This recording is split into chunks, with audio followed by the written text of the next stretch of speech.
Mari bersama-sama kita siapkan hati, kita mulakan dengan pembacaan firman Tuhan yang diambil di dalam Matius pasal 1 ayat 18 hingga 25. Kelahiran Yesus Kristus adalah seperti berikut. Pada waktu Maria, ibunya, bertunangan dengan Yusuf, ternyata ia mengandung dari Roh Kudus sebelum mereka hidup sebagai suami istri. Karena Yusuf suaminya seorang yang tulus hati dan tidak mau mencemarkan nama istrinya di muka umum. Ia bermaksud menceraikannya dengan diam-diam. Tetapi ketika ia mempertimbangkan maksud itu, malaikat Tuhan nampak kepadanya dalam mimpi dan berkata, Yusuf anak Daud, janganlah engkau takut mengambil Maria sebagai istrimu, sebab anak yang di dalam kandungnya adalah dari Roh Kudus. Ia akan melahirkan anak laki-laki dan engkau akan menamakan dia Yesus, karena dialah yang akan menyelamatkan umatnya dari dosa mereka. Hal itu terjadi supaya genaplah yang difirmankan Tuhan oleh Nabi.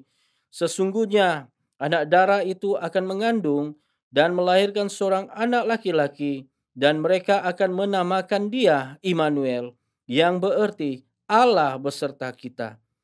Sesudah bangun dari tidurnya, Yusuf berbuat seperti yang diperintahkan malaikat Tuhan itu kepadanya.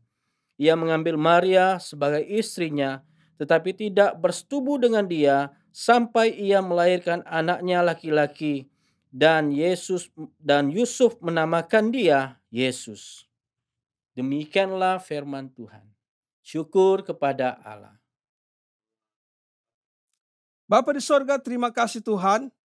Pada pagi hari ini kami bersyukur kepadamu. Karena sekali lagi kami memiliki kesempatan untuk datang beribadah bersama-sama dengan keluarga kami. Terutamanya pada saat ini ya Tuhan, kami memiliki kesempatan untuk duduk diam mendengarkan firman-Mu. Terangilah hati dan pikiran kami, agar kami beroleh pengertian yang benar akan kebenaran firman-Mu. Demi Kristus kami berdoa dan mengucap syukur. Amin. Selamat pagi, saudara-saudari yang saya hormati dalam Yesus Kristus. Pada minggu ini, kita berada dalam siri khotbah Christmas kita yang terakhir, yaitu Love pada huruf I, yaitu Immanuel. Nah, apakah yang dimaksudkan dengan Immanuel? Oleh itu, marilah kita persiapkan hati kita untuk belajar firman Tuhan bersama-sama berdasarkan Injil Matius pasal yang pertama ayat yang ke-18 hingga ayat yang ke-25 yang mengisahkan tentang kelahiran Yesus Kristus yang juga disebut Immanuel. Kelahiran Yesus Kristus dimulai dengan karya dari Roh Kudus. Matius pasal yang pertama ayat yang ke-18 berbunyi demikian. Kelahiran Yesus Kristus adalah seperti berikut. Pada waktu Maria ibunya bertunangan dengan Yusuf, ternyata ia mengandung dari Roh Kudus sebelum mereka hidup sebagai suami istri. Saudara dan saudari yang dikasihi, secara biologi seorang anak yang lahir adalah hasil dari hubungan seks antara laki-laki dan perempuan. Namun, proses kelahiran Yesus adalah berbeza. Alkitab mencatat dalam ayat yang ke-18, anak yang berada dalam kandungan Maria adalah karya dari Roh Kudus. Artinya, Yesus bukan hasil dari hubungan seks antara laki-laki dan perempuan, seperti mana lazimnya kelahiran seorang anak. Anak yang dikandung oleh Maria adalah dari Roh Kudus, bukan hasil dari hubungan seks dari Yusuf dan Maria. Karena pada masa tersebut, Yusuf dan Maria belum hidup sebagai suami istri. Ini adalah peristiwa yang ajaib dari karya Allah atas hidup manusia. Saudara-saudari yang dikasihi, walau bagaimanapun, kandungan ilahi dari Maria ini telah menimbulkan reaksi yang negatif dari Yusuf. Apakah reaksi-reaksi negatif dari Yusuf? Reaksi-reaksi negatif dari Yusuf ini telah membuatkan Allah bertindak, mengutus malaikat Tuhan melawat Yusuf. Di dalam Injil Matius, pasal yang pertama, ayat yang ke-19 hingga ayat yang ke-23, berbunyi demikian. Karena Yusuf suaminya, seorang yang tulus hati dan tidak mau mencemarkan nama istrinya di muka umum, ia bermaksud menceraikannya dengan diam-diam. Tetapi ketika ia mempertimbangkan maksud itu, malaikat Tuhan nampak kepadanya dalam mimpi dan berkata, Yusuf, anak Daud, janganlah engkau takut mengambil Maria sebagai istrimu, sebab anak yang di dalam kandungannya adalah dari Roh Kudus. Ia akan melahirkan anak laki-laki, dan engkau akan menamakan dia Yesus, karena dialah yang akan menyelamatkan umatnya dari dosa mereka. Hal itu terjadi supaya genaplah yang difirmankan Tuhan oleh Nabi. Sesungguhnya anak dari itu akan mengandung dan melahirkan seorang anak laki-laki, dan mereka akan menamakan dia Immanuel, yang berarti Allah menyertai kita. Saudara dan saudari yang dikasihi dalam Yesus Kristus, kandungan ilahi dari Maria telah menimbulkan reaksi-reaksi yang negatif dari Yusuf. Alkitab mencatat dalam ayat yang ke-19, Yusuf ingin menceraikan Maria secara diam-diam. Niat Yusuf tersebut secara tidak langsung menolak anak yang sedang dikandung oleh Maria. Reaksi dari Yusuf ini, jika dipikirkan secara logik, memang ada benarnya. Sebab Alkitab mencatat dalam ayat yang ke-18, pada masa itu Yusuf dan Maria adalah bertunang, bukan suami istri. Tetapi pada masa tersebut, Maria sudah mengandung dari Roh Kudus. Itulah sebabnya Yusuf berniat demikian. Walau bagaimanapun, saudara-saudari dikasihi dalam Yesus Kristus, di sebalik reaksi-reaksi negatif dari Yusuf ini adalah timbul rasa takut. Rasa takut dari Yusuf yang tersembunyi ini untuk menerima Maria dan juga bayi Yesus telah menerima lawatan dari malaikat Tuhan melalui mimpi. Lawatan ini adalah untuk menguatkan hati Yusuf yang takut, seperti yang dicatat dalam ayat yang ke-20. Coba kita lihat dalam ayat yang ke-20. Tetapi ketika ia mempertimbangkan maksud itu, malaikat Tuhan nampak kepadanya dalam mimpi dan berkata, Yusuf, anak Daud, janganlah engkau takut mengambil Maria sebagai istrimu, sebab anak yang di dalam kandungannya adalah dari Roh Kudus. Bukan hanya menguatkan hati Yusuf, tapi malaikat Tuhan juga menjelaskan kepada Yusuf bahwa anak yang dikandung oleh Maria akan menjadi penyelamat umat manusia yang berdosa, seperti yang dicatat dalam ayat yang ke-21.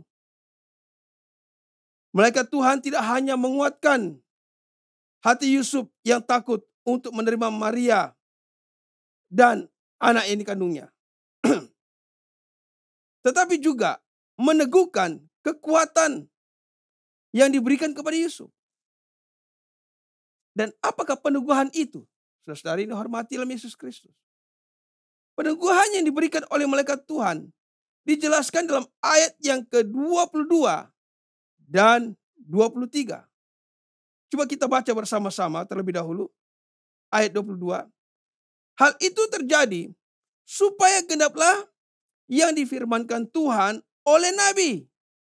Sesungguhnya anak darah itu akan mengandung dan melahirkan seorang anak laki-laki, dan mereka akan menamakan dia Immanuel, yang berarti Allah menyertai kita. Saudara yang dihormati dalam Yesus Kristus, kelahiran Yesus Kristus telah dinubuatkan oleh Nabi Yesaya. Kalau kita membaca Yesaya pasal yang ke-7, ayat yang ke-14, jauh sebelum kelahirannya, yang disebut Immanuel, Allah menyertai kita. Kekuatan dan peneguhan yang diberikan oleh malaikat Tuhan kepada Yusuf telah membuat Yusuf mengerti akan karya dan tujuan Allah atas umat manusia. Setelah menerima lawatan dari malaikat Tuhan melalui mimpi, apakah yang dilakukan oleh Yusuf? Saudara-saudari yang dihormati dalam Yesus Kristus. Yusuf taat akan perintah Tuhan. Matius pasal yang pertama, ayat yang ke-25, ayat yang ke-24 hingga ayat yang ke-25 berbunyi demikian. Sesudah bangun dari tidurnya, Yusuf berbuat seperti yang diperintahkan malaikat Tuhan itu kepadanya. Ia mengambil Maria sebagai istrinya, tetapi tidak bersetubuh dengan dia sampai ia melahirkan anaknya laki-laki, dan Yusuf menamakan dia Yesus. Saudara dan saudari yang dikasihi dalam Yesus Kristus. Setelah Yusuf menerima lawatan dari malaikat Tuhan melalui mimpi, Yusuf kembali kuat dan berani untuk menerima dan mengambil Maria sebagai istrinya, seperti yang terdapat dalam ayat yang ke-24. Dan pada masa yang sama menerima Yesus sebagai anaknya dalam ayat yang ke-25. Tindakan yang dilakukan oleh Yusuf membuktikan bahwa Yusuf taat akan perintah yang disampaikan kepadanya oleh malaikat Tuhan.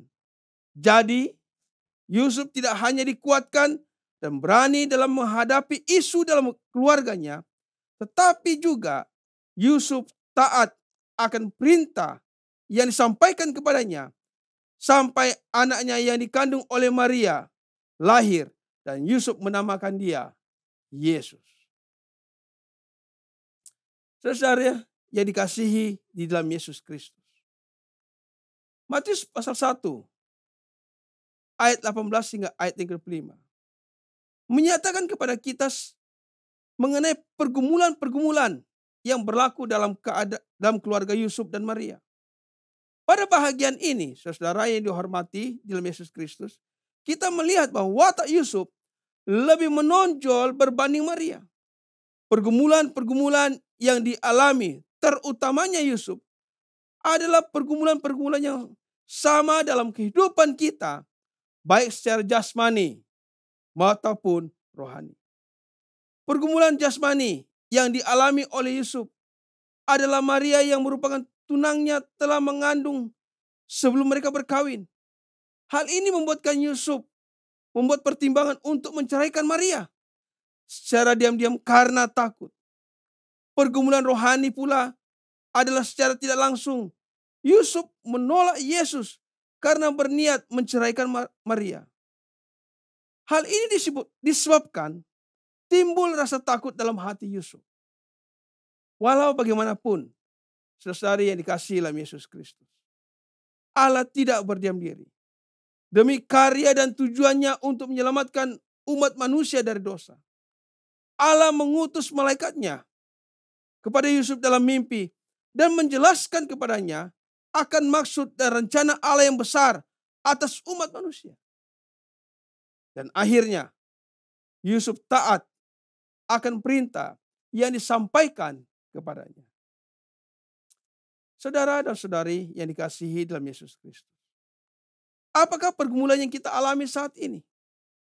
Mungkin kesan pandemi COVID-19, kehilangan punca pendapatan atau pekerjaan dan lain-lain, yang membuatkan kita berniat dan mempertimbangkan untuk tidak lagi percaya sepenuhnya kepada Yesus karena rasa takut yang kita alami. Mungkin kita juga malu disebut sebagai orang Kristen karena Yesus, atau kita menolak Yesus karena keadaan lingkungan di mana kita berada yang menekan kita. Namun, satu hal yang pasti, dalam keadaan apa sekalipun yang kita alami, kita harus belajar seperti Yusuf yang taat akan perintah Tuhan. Saudara yang dikasihi dalam Yesus Kristus. Ketaatan kita kepada perintah Tuhan atau firman Tuhan tidak akan membuatkan hidup kita sia-sia, tapi akan menjadikannya lebih bermakna karena Allah menyertai kita dalam apa jua keadaan sekalipun yang kita alami. Bahkan akan menjadikan hidup kita saluran berkat bagi orang lain.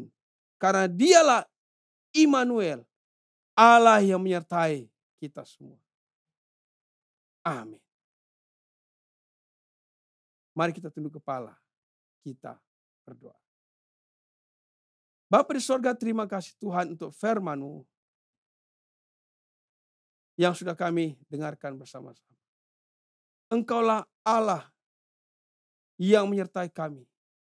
Bapa di sorga, ajar kami seperti Yusuf untuk menaruh kepercayaan kami taat akan firman-Mu Tuhan yang disampaikan kepada kami.